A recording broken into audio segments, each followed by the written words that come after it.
ನಾನು ಇರೋದು ಧಾರವಾಡದಲ್ಲಿ.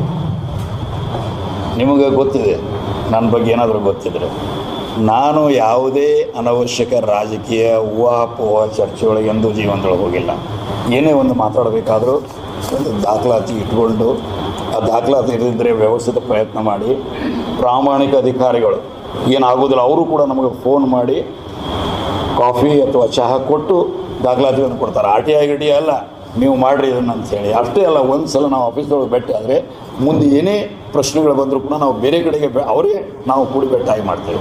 ಸೊ ಅದಕ್ಕೆ ನನ್ನ ಅಭಿಪ್ರಾಯದೊಳಗೆ ಇಲ್ಲಿ ಯಾವ ರಾಜಕೀಯದಾರ ಏನಿದಾರ ಅದನ್ನು ನೀವು ಇವರು ಕೂಡಿ ತೆಗಿಬೇಕು. ಯಾಕೆಂದರೆ ನಾನು ಅನವಶ್ಯಕ ಯಾರ ಬಗ್ಗೆನೂ ಏನೂ ಆರೋಪ ಮಾಡೋದಿಲ್ಲ. ಆದರೆ ಏನಾದರೂ ಎವಿಡೆನ್ಸ್ ಬಂದರೆ ಅವ್ರನ್ನ ಬಿಡೋದಿಲ್ಲ.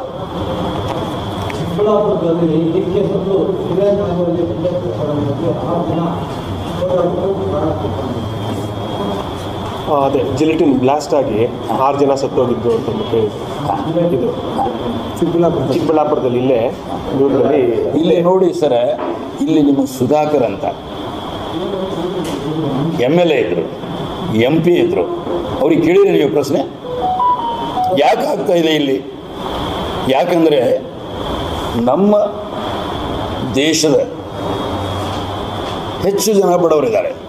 ಅವರು ಜೀವನ ಅವಲಂಬನ ಆಗಿರೋದು ನೈಸರ್ಗಿಕ ಸಂಪನ್ಮೂಲಗಳ ಮೇಲೆ, ಜಲ್ಲು, ಜಂಗಲ್ಲು, ಜಮೀನು, ಖನಿಜ, ಬೀಜ. ಇಲ್ಲಿ ಮಾಡಬಾರದ ಕೆಲಸಗಳನ್ನ ಮಾಡಲಿಕ್ಕೆ ಬಂದವರು ಇದ್ದಾರೆ. ಜಿಲೆಟಿನ್ ಆಗಬೇಕಾದ್ರೆ ಹೌದಲ್ಲ, ಅದು ಯಾಕಾಯಿತು, ಏನಿತ್ತು ಅನ್ನೋದನ್ನ ಅವ್ರಿಗೆ ಕೇಳ್ರಿ. ನೀವು ಕೇಳ್ರಿ, ನೀವು ಬಿಡಬೇಡ್ರಿ. ಯಾಕಂದರೆ ಅಲ್ಲಿ ಹೋಗಿದ್ದು ಈ ಗಾಲಿ ಜನಾರ್ದನ ಎದುರುಗಡೆ ಅಕ್ರಮ ಸಂಪಾದನೆ ಮಾಡಿ ಉದ್ದಡತನದಿಂದ ಮಾತಾಡಲಿಕ್ಕಲ್ಲ. ಮತ್ತು ಅಂಥವ್ರು ಯಾರೇ ಇರಲಿ, ನೀವು ನಾವು ಕುಡ್ಕೊಂಡು ಜೈಲಿಗೆ ಕಳಿಸ್ಬೇಕು ಹೊರತಾಗಿ ಅವ್ರು ಸಾರ್ವಜನಿಕ ಜೀವನದಲ್ಲಿ ಇರಲಿಕ್ಕೆ ಅಯೋಗ್ಯರು. ನೀವು ಕೇಳ್ರಿ, ನನಗೆ ಗೊತ್ತಿಲ್ಲ ಸರ್. ನನ್ನ ಉತ್ತರ ಏನಂದರೆ, ನನಗೆ ಯಾರಿದ್ದಾರೆ ಏನಿದ್ದಾರೆ ಗೊತ್ತಿಲ್ಲ. ಅದನ್ನು ಇಲ್ಲಿಯವರು ಹೇಳಬೇಕು. ಮತ್ತು ಅದು ಮುಂದೆ ನೀವು ಕೂಡ ಪ್ರಯತ್ನ ಮಾಡಿರಿ. ನಮ್ಮ ಅನುಭವದ ಆಧಾರ ಮೇಲೆ ಯಾವ ರೀತಿ ಅವ್ರನ್ನ ಹಿಡಿಬೇಕು, ಯಾವ ರೀತಿ ಮಾಡಬೇಕು ಅನ್ನೋದನ್ನು ನಾವು ಕೂಡ ಹೇಳ್ತೇವೆ. ನಮ್ಮ ಪ್ರಶ್ನೆ ಏನಂದ್ರೆ, ಆ ಪ್ರಕರಣದಲ್ಲಿ ಪ್ರಮುಖ ಆರೋಪಿಗಳಾಗಿದ್ದಂಥವರು ಬೇರೆ ತೆಗೆದುಕೊಂಡು 4 ಓಡಾಡ್ತಾ ಇದ್ದಾರೆ. ಆ ಪ್ರಕರಣದ ಸತ್ತವರ ಕುಟುಂಬಗಳಿಗೆ ನ್ಯಾಯ ಇನ್ನೂ ಸಿಕ್ಕಿಲ್ಲ.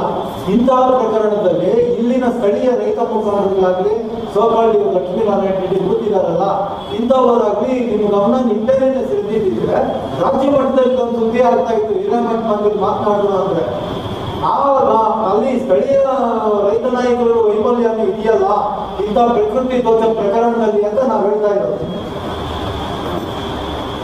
ನೀವು ಇದೇನು ಕಾಮೆಂಟು ಪ್ರಶ್ನೆನೋ ಎಲ್ಲ, ಯಾಕಂದರೆ ಒಂದು ದುರಂತ ಏನು ನಡೀತಾ ಇದೆ ನಮ್ಮ ರಾಜ್ಯದೊಳಗೆ, ನೀವು ಅದನ್ನು ಭಾಳ ಪ್ರಭಾವಶಾಲಿಯಾಗಿ ಹೇಳಿದ್ರಿ. ನಾವು ಹೋಗ್ತೀನಿ ಅದರ ಜೊತೆಗೆ.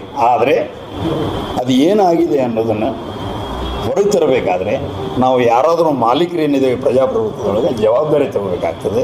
ಅದನ್ನು ವ್ಯವಸ್ಥಿತ ಪ್ರಯತ್ನ ಮಾಡಬೇಕಾಗ್ತದೆ, ಮಾಹಿತಿ ಕಲೆ ಹಾಕಬೇಕಾಗ್ತದೆ. ಇಲ್ಲಿಯವರೆಗೆ ಈ ನಾಲಾಯಕರು ಸರ್ಕಾರಿ ಅಧಿಕಾರಿಗಳು ಏನೋ ಚಂದ್ರಲೋಕದ ಕೆಲಸ ಅನ್ನುವಾಗೆ ಯಾವುದೇ ದಾಖಲಾತಿಗಳನ್ನು ಕೊಡ್ತಿದ್ದಿಲ್ಲ. ಮೊದಲು ರಾಷ್ಟ್ರ ಮಟ್ಟದೊಳಗೆ ನಾವೆಲ್ಲ ಹೋರಾಟ ಮಾಡಿ RTI ಮಾಡಿದ್ದೇವೆ, ಎಲ್ಲ ಮಾಡಿದ್ದೇವೆ. ಈಗ ನಿಮಗೂ ಅದೊಂದು ದೊಡ್ಡ ಸಾಧನೆ ಇದೆ, ಇವ್ರಿಗೂ ಇದೆ. ಅದನ್ನು ನೀವು ಮಾಡ್ಕೊಂಡು ಹೇಳ್ರಿ. ಯಾಕಂದರೆ ನಾನಿಲ್ಲಿ ಜನರಲ್ ಆಗಿ ಮಾತಾಡಲಿಕ್ಕೆ ಬಂದಿಲ್ಲ. ಇವರ ಹಳ್ಳಿಯೊಳಗೆ ಏನು ಆಗ್ತಾ ಇದೆ ಆ ಸಮಯದೊಳಗೆ ನೀವು ಇಲ್ಲಿ ಆದಂಥ ಒಂದು ದುರಂತ ಇನ್ನೊಂದು ದೊಡ್ಡ ರಾಜ್ಯ ಮಟ್ಟ ವಿಷಯ ಆಗಬೇಕಾಗಿತ್ತು. ಅದು ಯಾಕಾಗಿಲ್ಲ, ಅದನ್ನು ಚಿಂತನೆ ಮಾಡಬೇಕು.